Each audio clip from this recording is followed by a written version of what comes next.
Hello, everybody, and welcome back to 50 Shades of Tay. I'm Taylor Gonzalez, and my guest today is one of the hosts of Force Center, a comedian who can often be found performing at Flappers in Burbank, and the author of Why We Love Star Wars. I'm so excited to welcome Ken Napzok. Ken, how are you doing today? Taylor, I'm doing good, but better now that I'm here with you. I appreciate you asking me on. Thank you so much for being here. I really appreciate it. I listen to Force Center with my puppy all the time, like when we go for Oh, walks, when we go for drives. I just love listening to Force Center. So it's like, I got to have you on and we got to talk Star Wars because I know I cover a lot of horror on my channel, but my other right. love is Star Wars, and I don't feel like I cover enough of it on my channel. So it'll be fun. I'm happy to be there, but also love hearing that your puppy's involved with your Star Wars journey and Force Center. I love that. She is. It's so funny because I listen to Force Center a lot, Star Wars Explained a lot, and Yeah. Stuff You Should Know. I'm not sure if you're familiar with them and other podcasts, I think I've heard the title, so yes.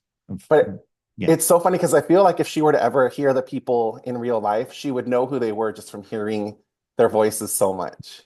I love that. I love that. So funny. So I'm going to start out with a very basic question just to set the foundation. And then from there, I think I came up with a little bit more creative stuff. But I feel like a good way to get the conversation started is what was your first experience with Star Wars? The first experience that I remember was a trailer for Return of the Jedi. Even though I had been in a drive-through movie theater for New Hope, I was 1 years of age, no memory of it, of course. I think at some point I thought Battlestar Galactica was Star Wars, the old TV show version of it. But it was a slumber party, and distinctly remember my friends getting excited, which caused me to, I got to get excited. And just seeing that trailer, vague memories of what I actually saw. Sometimes the Bernstein's Oh, bear thing kind no. of flips into my head of like, I definitely saw Luke did this, do this. Nah, I didn't. But that was my first memory, and then going to see Return of the Jedi. Ooh, all right, that's awesome. My first experience was A New Hope, but it was on Laserdisc. Nice. And I didn't understand because they were double-sided and there were several of them. So sometimes the Death Star would be there and sometimes it wouldn't. So it was very confusing as a kid what order to watch it in. But I just remember being obsessed with Star Wars from the minute I saw it for the first time. And Mm. now we won't say how many years later, but all these years later, I'm still in love with it. I guess I accidentally aged myself seeing it Oh my in a gosh. drive-through in '77. But yeah, no, that's great. Drive-ins are so fun. I haven't been to one. I went to a couple in 2020 just because that was like the only place to see anything. But Right. they're so much fun. I hope they make a comeback. I just think they're an awesome way to see a movie. Yeah, no, even if all the cars become automatically driven, we can all Waymo over to a drive-in and just take it. It's absolutely fun. Positive memories. Mhm. Speaking of positive memories, something I know about you that we both have in common is we're both into Fortnite. And right now it's so fun. I feel like, do you know that show, My Strange Addiction? No, but I should maybe be on it for 40. That's how I feel because I I can't go a day without playing. I started playing the first time they had a Star Wars collaboration, I think like 2019. They had like the Yeah, Millennium Falcon as a glider. And I right. think I've played every single day. Even if I go on vacation, Yeah. I bring my Xbox Oh, with me. I play every day. Even if like it's 11:59 or whatever, and I'm like, oh, I haven't played today. I'll log in just to get my dailies done. man, yeah, I have not figured out how to grab my PS5 and put it in a suitcase yet to travel with it. I might have to. Yeah, I started in 2018. I had ended my full-time run at Collider, and I was like, well, what do I do? And I was like, maybe I'll stream video games. I've been playing video games since a Commodore 64 in the 80s. So Fortnite seemed like too hip, too cool, too young for me. But I did start playing it. I enjoyed it, but I wasn't good at building. I did put it down for a couple of years. I want to credit my pal Ken Plume over at the Force 5 podcast, who in 2023 was like, get back on. And he kept sending me pictures of Star Wars skins. You can play as Boba Fett, you can play as Kenobi. And then the big one, you don't have to build anymore. You can just go into non-build battle royale. And I was like, okay. And I have played pretty much every night since, Taylor. So I feel Yeah. you. I play zero build. I hate builders. I can't do it. I don't understand how they're so fast. They're So I so play zero fast. build. I know they're mostly PC and maybe 30 years younger than me, but I also just don't think it's necessarily fair. Like if we're gonna fight, let's fight. Let's go out there and face each other. And I love playing as Lady Gaga. I love Mhm. playing as Padme. and Leia, so that these chuds online will be killed by these awesome, strong female characters. Oh my God, that's great. I've been playing as Captain Phasma because they just added her as part Yes. of the Lego Pass. But then last night I unlocked the Emperor, and so I've been playing as Papa Palpatine. I do. We could probably talk for a long time. I think the fact that they've nerfed his Force lightning a little bit for me is a little disappointing, but yeah. Yeah. I got my first win of the season, my first victory royale the other day. Mhm. Who was I playing as? I think I was playing as Phasma, and I got his Force Lightning ability, and this person was trying to hit me with their car, and the Force Lightning disables vehicles. So I Uh, disabled their vehicle, they got out, and then I killed them with the lightsaber. And it was so, my heart was pounding out of my chest because I wanted that glider. I love getting yeah, the season win gliders. If people watching this have no clue what Fortnite is, they're going to be so lost. they're lost, but hey, they're lost. Hmm. No, it's fun, it's relaxing, it's bonkers, it's weird. Play with my pals, and it's a good hangout. It's a good fun time. Are you going to get Darth Jar Jar when he joins the item shop? Absolutely. Oh Absolutely. I'm my a big fan of Jar Jar Binks. I've never been a big fan of that theory, but I love that the way it's been embraced now. Like God. the Lego version on the Star Wars Lego not holiday special where they did that with Bobby Moynihan and everything that came out last year. I thought that was great. So and I'm a big fan of I'm the Best. So this if this is my way to get I'm the Best in Fortnite, we're gonna do it. Yeah, I can't wait. I got Mace Windu already. Hmm. I can't stop. Yeah, they need to put me on my strange addiction and Yep. I'll Me just too. talk about Fortnite all day. Yeah. So I started to come up with some more creative questions because I feel like, you host a Star Wars podcast. You've been talking about Star Wars for a while now. So I didn't want to ask you questions that you've been asked 100 times. Sure. So I was curious if you could travel back in time and be on set for any of the Star Wars films, just to see how it was made and see all the behind the scenes. Is there a specific Star Wars set you would want to get to visit? That's amazing because there's so many options now. Like I'd love to go to the large scale practical sets of Andor, even though there's a lot of digital in them. I'd like to just step onto the volume just to feel what a lot of the actors have felt. But I have to go back to the beginning. I grew up in the Central Coast of California, Pismo Beach, so somewhere between LA and San Francisco. Even though you have a lot more way to go to get into Northern California, so I was obsessed with Endor and the fact that Endor was quote real, that you could travel to Endor, you could go up to the redwoods, and even though I've been through them and all that kind of stuff, I'd love to travel back in time and go to the redwoods with Crescent City when they were filming it, and just kind of take it all in, take in the Ewoks, take in anything that's practical there on set in large scale form, but also maybe watch ILM. Do the speeder bikes with the action figures as they did. That was my first thing that I learned when I was about 7 and reading about Return of the Jedi is how they made it, and it was how they put together the Rancor, because I was terrified of the Rancor. That was fascinating to me, and Phil Tippett's involvement in that. And if I ever meet Phil, and I had a chance in Anaheim 2022, and he was outside a hotel, and I didn't take the chance because I didn't want to bother him. Just I wanted to thank him because I was so scared of the Rancor that when I realized a human kind of helped make it, and this guy named Phil Tippett kind of helped make it, calmed me down. But then also learning that the speeder bike sequence essentially prevised with actual action figures on speeder bikes going through a cardboard forest. Fascinated with that stuff. So I think I'd have to go back to Endor. Yeah, no, that would be incredible to get to visit that set. Mm. Another question I came up with, I thought was really interesting, and I can't answer it because it's so tough, mainly because so many people in Star Wars have such tragic endings. If you could live out the entire life of a character in Star Wars, but you can't change anything, you just have to live it out the way it plays out in the movies and in the series, is there a specific character you would want to have to live out their life? You know what? Being such a Han Solo guy, I immediately go to Han. His death was a sacrifice, the cheek touch of compassion that saved the galaxy. It's important stuff. But even though there's be a lot of pain because it's a long life, I think I might go Chewbacca. Oh, that's Chewbacca's awesome. experienced a ton. He's loyal. He's more than just a dog in the co-pilot seat. He's got a lot going on, and there be some pain. There's a lot of loss there, a lot of tears. But Chewie's been around for a lot, and he's been there for a lot of people. I'd love that to be part of my legacy. Oh, that's a great answer. All right. I love that one. And he's still around, so you He's don't have still to worry around. about a tragic death. Yeah, no moons crushed him in canon, so we're Oh good. my gosh. So as you've mentioned, we started out with the original trilogy, and then now we have shows like Andor, The Bad Batch, so much stuff now. Um, if you had to describe how your relationship and how your love of Star Wars has evolved over the years, how would you describe it?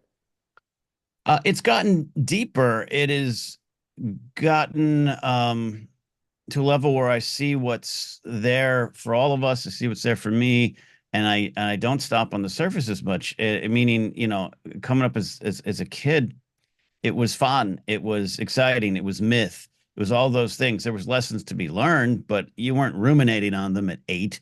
You were playing and you took your figures on. This is why I'm such a defender of the idea of playing with your action figures, because you took what you saw on the screen and you put it in your hands and you played out those stories, and your love of Star Wars deepened, your love of imagination, creativity deepened. You told your own stories with those action figures.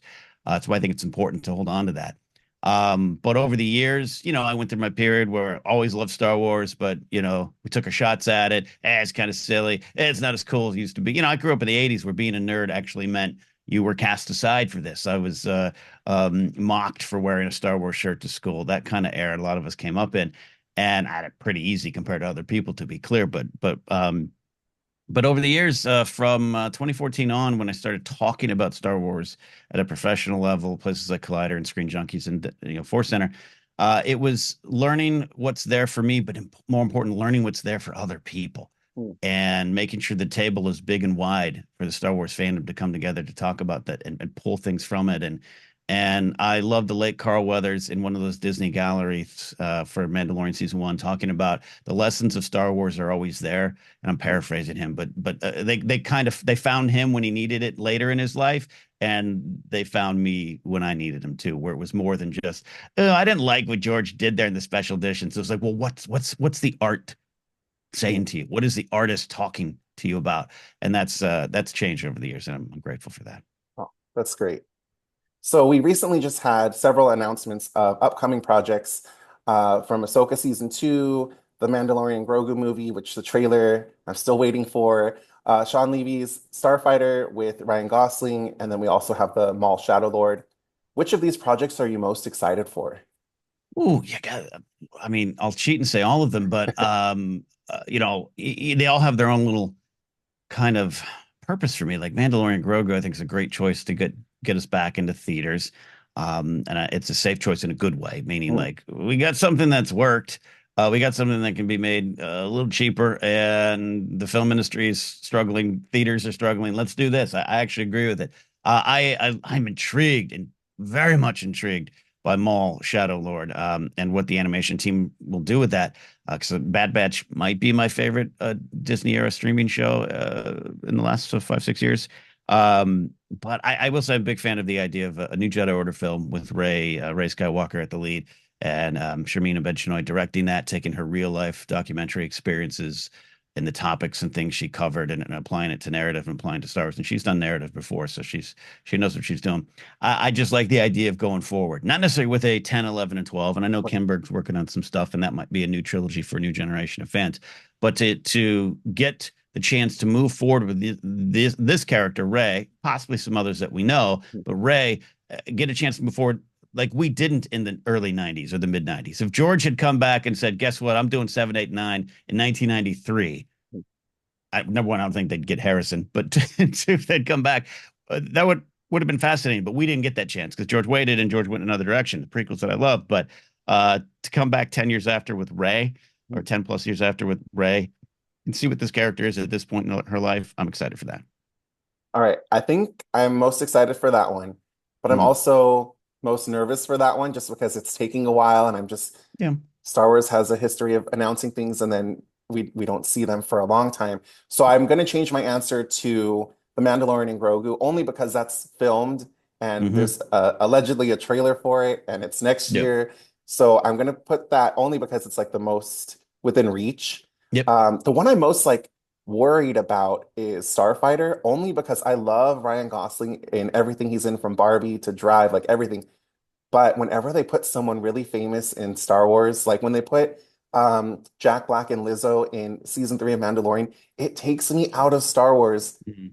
Mm, so fast because I'm not used to seeing someone so recognizable. It's fine if they're like a droid or an alien and you don't recognize them, but mhm. I can't imagine a Star Wars movie if Ryan Gosling's going to look just like he does in real life. I don't know if that's going to take a little bit for me to get used to, or how do you feel about that? I understand it. You are far from the only person that has that issue, not just with Ryan, but overall. We know we do the Leo point, and we know them, Yeah. and Star Wars has a reputation going back to A New Hope of casting unknowns. I think that's mostly true, except for the prequel era. That's the one thing that's different to me is I was in my early 20s when the prequels come out. And to me, it was like, oh, Liam Neeson, Rob Roy. Oh, I love Little Voice with Ewan McGregor. Train Spotting, Sam Jackson, Bad Mother. Bloop. Like, I think that I got used to that then. But it is a thing. Like, I totally get what you're saying. And Gosling's a great actor. I think looking at something like Blue Valentine is as an example of what he can pull off as an actor. And I'm a big fan of his work and Barbie and overall. So I think they'll know how to do it. But it is a concern, if Brad Pitt suddenly showed up as a starfighter pilot, we'd be like, hey, it's Brad Pitt. And that's just a natural reaction. Yeah. I'm hoping once the movie starts, I'm just able to just enjoy the film and not think, oh, it's Ryan Gosling in Star Wars. Yeah. But I think it'll be good. I think the cameos in Mandalorian really threw me off because Mhm. they were, I don't know, so unexpected and also just it was three in one episode because Christopher Lloyd was also in that episode. And he, Yeah. from what I remember, he looked exactly like he didn't have any like makeup or any Look prosthetics like or anything. He Christopher was Lloyd. Yeah. himself, right? Yeah. So I don't know. I'm excited for it. I love Ryan Gosling, so we'll see. But Yeah. I don't know, just a It's, I little mean, nervous. no, I totally get you. Mandalorian has been fun in that regard of especially like it's just a who's who of 90s sketch and stand-up comedy that keeps Yeah. showing up, and it's always fun. Like, who does Johnny Favs really like? Oh, Brian Posehn. Oh, that's great, let's put him in the show. So it's been kind of fun. But yeah, without a doubt, you go, oh, hey, that's Brian Posehn. Like, I get it, I get it. Hmm. All right. So if Kathleen Kennedy called you right now in the middle of our interview, even though it's not live, and she was watching this and she was like, hey, what would you like to see us do next? Is there a specific movie or series you would like to see move forward at Lucasfilm? um yeah, yeah, I have some weird obtuse ideas. I love the idea of telling some of the stories through a documentary style, meaning Mhm. in-world documentaries or in-world histories. A profile on pod racing. I'm obsessed with pod racing. I always go to pod racing. I want the story of the rise of Chief Chirpa and Bright Tree Village, which would have no basic, just all Ewokese subtitles. So I don't think she's going to call me. But I would like it's so weird to say this as an answer. I'm not a huge Old Republic fan. Didn't really play the games. Didn't love a lot of the stories. EU stuff, not always my favorite. But I would, and I know they got the mangled Dawn of the Jedi film, Mhm. as they call it, but that's different than what people know as the Old Republic.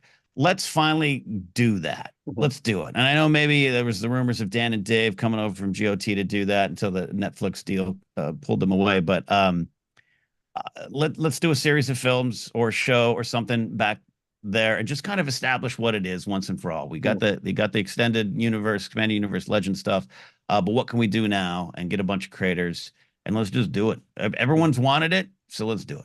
Ooh, that would be awesome. I would love to see that. My pick was I want to see the Jedi Fallen Order video games adapted Mm, into, I think, movies, just because I feel like we need more Star Wars movies in theaters. agreed. And I don't know that I would want it as a series. But what drives me crazy is that they have Cameron, who is the character in the game, and he's Yeah. the perfect age. He looks the same as when he, did Yep. the first game. He's so talented. I can't wrap my head around why it doesn't exist. And I wonder if it's something they are working on and they just haven't ever announced it. But I would love to see both the games and hopefully the third, if there's a third one, get Yeah. put into a trilogy of movies. I just think they have the actor, they have the story.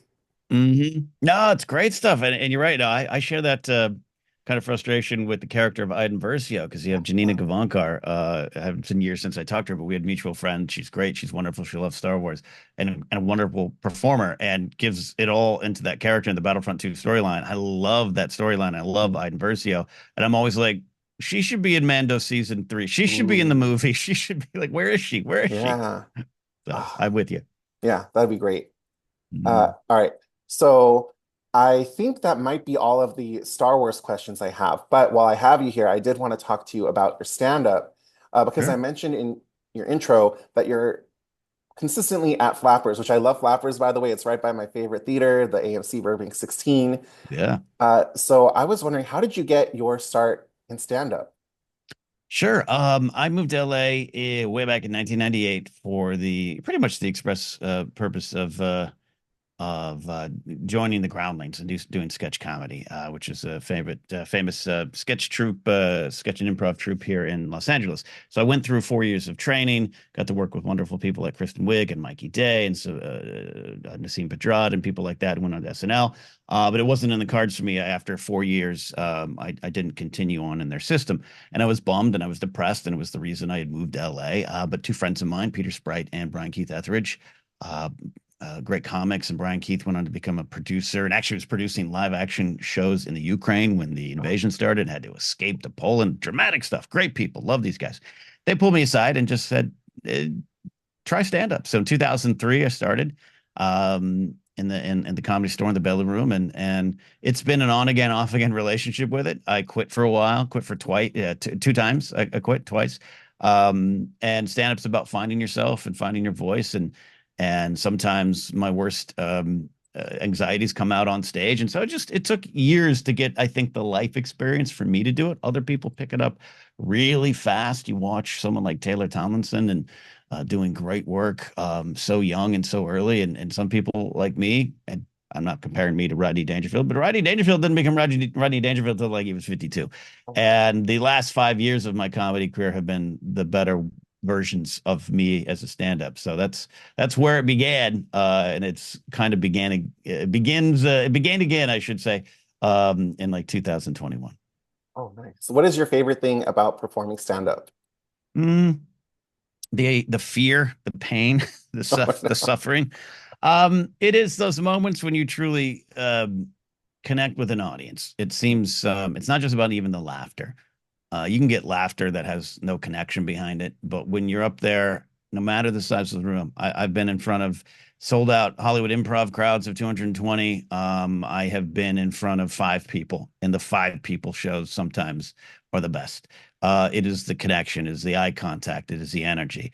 It is the jokes, but also it is any message behind it. When you really connect with it, it's powerful. You feel great. It's a dopamine hit for sure, but those are the moments where it matters. If someone is watching this interview right now, if Kathleen Kennedy is still watching this interview Hi, and Kathy. she and she's also interested in doing stand-up, what advice would you give to someone like her who's interested in, joining, whether it's, Yeah. someone very young or someone more experienced? How would you give them advice to start stand-up? You just got to do it. I get this asked a lot. Just do it, or I get a lot of I'm thinking of trying stand up. Okay, do it. Do an open mic. Do something. But find zero in on what your perspective is. What I couldn't wrap my head around doing stand up when I was doing sketch. And in addition to the people I mentioned, there was a one of my directors at the Groundlings, Karen Mariyama, was like, "Oh, I heard Brian and Peter trying to get you to do stand up." Just that's great. I'd love to hear what your take on the world is. And once she said that, she was a great director. Unlocked like, oh, that's what we're doing up there, and that's what this is about. And that could change on your journey through stand up. But so do it and zero in on what your perspective is. What are you trying to stay up there? Far too many jokes just thrown out there for no reason in stand up. Far too many comics just out there to shock. It's not about always educating or being poignant, but it's like, what's your view of the world? And be honest and find that. And don't be afraid to take a class. Sometimes people look down on classes.